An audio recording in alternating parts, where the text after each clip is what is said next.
Pemirsa, dari redaksi Kominfo Newsroom, kita masih membahas mengenai varian Omikron yang ada di Indonesia saat ini dan bagaimana nantinya pelaksanaan vaksinasi booster di Indonesia. Pak Dirjen, tadi sudah Bapak jelaskan bagaimana vaksinasi booster ini. Tentunya kita sudah bahas bagaimana vaksinasi booster. Nah, ini untuk menekankan lagi kepada masyarakat bahwa sebenarnya apa sih manfaat dari pemberian vaksinasi booster ini? Ya, jadi begini, vaksin atau vaksinasi ini kan punya masa ya, punya masa efektivitas dia dalam mencegah virus begitu kan. Nah, menurut penelitian ini kan 6-7 bulan ya, 6-7 bulan kalau untuk kasus COVID. Nah, karena itu diperlukan vaksinasi dosis ketiga atau vaksinasi booster. Ya, tujuannya apa ya? Supaya efektif lagi mencegah COVID. Nah, secara medis itu seperti itu, ya seperti itu. Nah, jadi booster ini bukan spesifik untuk Omikron, bukan, tidak ada hubungannya itu. Ya, tetapi COVID secara umum, apa itu Omikron, apa itu Delta atau yang lain-lain, varian-varian awal begitu kan. Nah, contohnya apa? Buktinya apa? Ya para tenaga kerja, para nakes, ya tenaga kesehatan ini kan sudah di booster. Ya sudah di booster di di tahun kemarin ya, sudah tahun kemarin. Kenapa ya? Karena mereka kan berinteraksi dengan virusnya secara langsung karena mereka mengobati atau merawat orang yang terkena COVID begitu. Waktu itu kan belum ada omikronan begitu kan. Nah, jadi persepsinya jangan sampai muncul bahwa booster ini untuk Omikron. Tidak ada hubungannya. Ya, tidak ada hubungannya. Iya, baca berita gitu, Pak ya. Tidak ada hubungannya. Jadi booster ini adalah untuk mengefektifkan lagi vaksin dalam mencegah terjangkit COVID kita begitu. Kenapa? Karena memang menurut penelitian secara medis itu vaksinasi efektivitasnya berkurang setelah 6 atau 7 bulan ya, 6 atau 7 bulan ya. Karena itu setelah makanya disampaikan setelah 6 bulan dosis kedua baru bisa booster ya, karena dianggap 6 bulan itulah efektivitasnya sudah mulai turun begitu ya.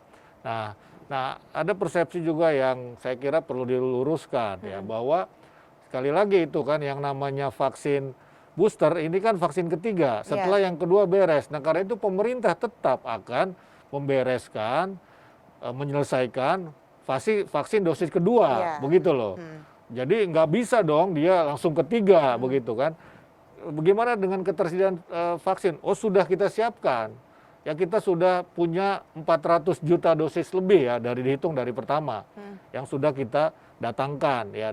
Jadi itu aman karena kalau 70% yang divaksin dosis kedua itu kan 380 jutaan. Kita punya lebih stoknya begitu. Ya, jadi stok yang lebih itulah yang kita akan pakai untuk dosis ketiga. Jadi untuk dosis kedua itu sudah aman. Ya, jadi jangan khawatir bahwa yang untuk dosis kedua ini dipakai untuk dosis ketiga oleh orang-orang tertentu, ya tidak seperti itu begitu ya, karena prosedurnya sudah jelas kan bahwa harus dosis kedua dulu begitu. Dosis kedua dulu baru bisa dosis booster atau ketiga, dan stoknya itu aman dari sisi jumlah begitu ya. Oke, baik. Lalu kalau untuk siapa saja sasaran atau siapa yang bisa menerima vaksin booster ini, Pak? Ya, tadi sudah saya sampaikan ya, dia sudah umurnya dosis kedua, kemudian usia ini kan dewasa ya 18 tahun begitu kan. Kemudian syarat-syarat medis lainnya tentu saja ada secara detail, tapi intinya itu ya, dia sudah dosis kedua, usianya 18 tahun begitu minimal. Baik, nanti bisa diklarifikasi juga Pak Dirjen bahwa kan sejauh ini kalau informasinya bahwa vaksinasi booster ini tidak wajib begitu Pak ya. Nanti kalau misalnya tidak wajib berarti tidak semua masyarakat berkenan untuk melakukan vaksinasi. Lalu kalau kita punya target gimana Pak upaya yang kita lakukan untuk bisa mencapai target itu nanti? Ya, sejauh ini kita belum punya target. Kita belum punya target, tetapi kita hanya mengatakan ya semakin banyak orang yang di booster itu akan semakin baik begitu. Kenapa? Karena efektivitasnya tadi kan akan muncul kembali. Kan sudah 6 bulan itu kan sudah mulai menurun efektivitasnya. Artinya apa? Dia akan efektif untuk mencegah COVID kalau semakin banyak orang yang booster begitu ya. Kira-kira sih seperti itu. Jadi memang bukan kewajiban ini begitu ya. Dan vaksin 1 dan 2 juga pada dasarnya kan bukan kewajiban. Ya, tidak ada kalau kewajiban kan dia tidak divaksin maka akan dihukum kan begitu. Ada paksaan di situ. Ini kan tidak. Ya, tetapi kita menggugah kesadaran di vaksin ke-1, vaksin kedua, apalagi booster begitu loh. Jadi vaksin 1, 2 itu tidak ada juga kewajiban dalam arti harus dilakukan, kalau tidak harus dilakukan, kalau ada orang yang tidak mau vaksin maka dihukum. Ada hukumannya. Kan tidak begitu kan, begitu. Kewajibannya tidak dalam konteks itu begitu. Tapi kewajiban dalam arti yang 1 dan 2 ya ada kesadaran ya bahwa apa yang kita lakukan ini adalah bukan hanya kebaikan kita sendiri tapi juga untuk orang lain. Kenapa? Karena akan membentuk yang disebut herd immunity tadi itu begitu. Jadi tidak ada kewajiban. Ya. Jadi kembali lagi pada kesadaran masyarakat. Ya, kesadaran masyarakat, dan itulah sendiri, ya? tugas pemerintah untuk terus mengajak, mengkampanyekan agar masyarakat mau divaksinasi. Ya, awal-awal kan berapa banyak sih menurut survei yang mau divaksin, berapa persen. Tapi lama-lama karena kita terus melakukan komunikasi publik, kita terus kampanye, ini kan sudah banyak yang mau divaksin begitu. Bahkan ada yang proaktif begitu untuk meminta vaksinasi yang tadinya barangkali antusiasmenya tidak sebanyak sekarang begitu ya. Sekarang sudah kita nomor 5 sedunia kan yang paling banyak memvaksinasi warga negaranya begitu. Nah, ini kan pertanda bahwa sudah muncul kesadaran dari masyarakat begitu. Oke, baik. Mungkin terakhir Pak Dirjen bisa juga disampaikan kepada masyarakat nih Pak himbauannya untuk nantinya pada pelaksanaan vaksinasi booster ini seperti apa sebaiknya masyarakat berperilaku juga nih Pak.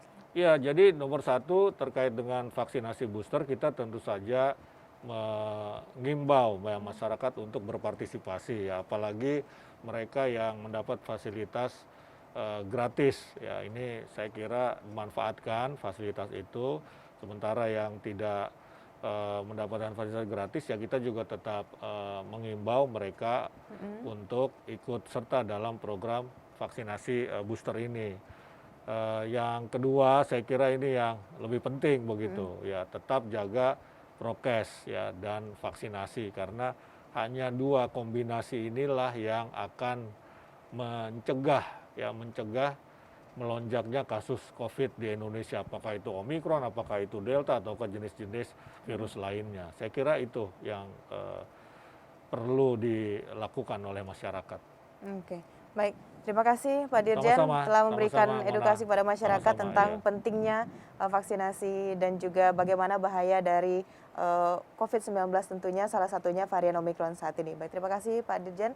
Dan pemirsa, tadi kita sudah bahas bersama dengan Pak Dirjen IKP Kementerian Kominfo Republik Indonesia. Tentunya hal yang harus kita pahami adalah bukan hanya vaksinasi yang dapat mencegah nantinya penyebaran dari COVID-19, namun juga protokol kesehatan di masyarakat juga harus lebih ditingkatkan lagi.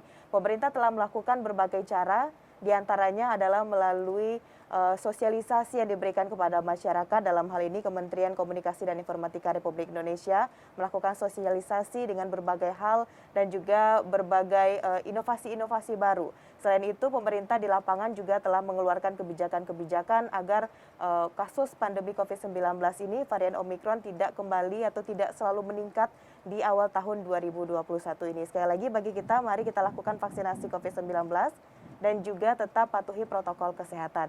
Terima kasih bagi Anda yang telah menyaksikan dari redaksi Kominfo Newsroom pada hari ini. Saya Mona Azarinisa. Terima kasih. Wassalamualaikum warahmatullahi wabarakatuh dan sampai jumpa. Terima kasih.